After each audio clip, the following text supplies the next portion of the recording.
34 साल बाद ये पहला लोकसभा चुनाव होगा जब बंसीलाल परिवार का कोई सदस्य चुनाव मैदान में नहीं होगा। 26 साल बाद भजनलाल परिवार भी चुनाव मैदान से बाहर है। यही नहीं, 15 साल बाद हिसार सीट पर भजनलाल परिवार से कोई नहीं है।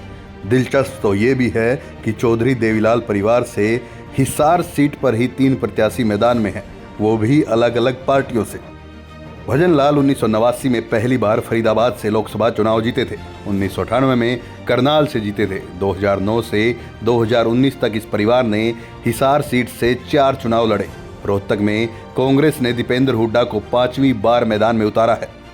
लिस्ट को देखकर साफ तौर पर पता चल रहा है कि पूर्व सीएम भूपेंद्र हुड्डा की इसमें खूब चली है। सबसे पहले भिवानी महेंद्रगढ़ सीट की बात करते हैं। भिवानी महेंद्रगढ़ सीट पर साल 1970 से 2019 तक बंसीलाल परिवार की 3 पीढ़ियों ने 11 चुनाव लड़े हैं, लेकिन इस बार राव दान सिंह को मौका मिला है।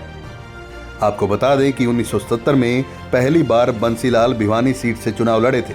उसके बाद से सिर्फ 1991 में ऐसा मौका रहा जब इस परिवार से यहाँ कोई चुनाव मैदान में नहीं उतरा।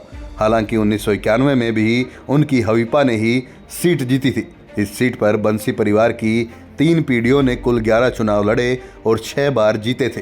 पिछली 2 बार से बंसीलाल की पोती श्रुति चुनाव हार रही थी। 2 बार सुरेंद्र और 1 बार बंसीलाल भी हारे थे। वही बात हिसार सीट की कर लेते हैं। 35 साल पहले जेपी यहाँ पहली बार सांसद बने थे। अब 13 साल बाद फिर से जेपी मैदान में आ गए हैं। जयप्रकाश उर्फ जेपी पहली बार 1989 में हिसार से सांसद बने थे। तब वो जनता दल से मैदान में उतरे थे। कुल मिलाकर 7 बार यहाँ से चुनाव लड़े और 3 बार जीते। हालांकि तीनों बार पार्टी अलग अलग थी। आखिरी बार साल 2004 में जेपी कांग्रेस के टिकट पर इस सीट से सांसद बने। उन्होंने साल 2011 में हिसार लोकसभा का उपचुनाव लड़ा था।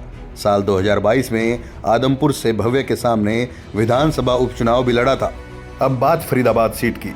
इस बार भी इस सीट पर गुज्जर बनाम गुज्जर हो रहा है। आपको बता दें कि कांग्रेस ने इस बार 5 बार के विधायक महेंद्र प्रताप को चुनाव मैदान में उतारा है। बीजेपी ने यहां से कृष्णपाल गुज्जर को टिकट दी है। दोनों प्रत्याशी गुज्जर समाज से हैं। साल 2009 के बाद से यहां प्रमुख पार्टियां इसी समुदाय पर दांव लगाती रही हैं।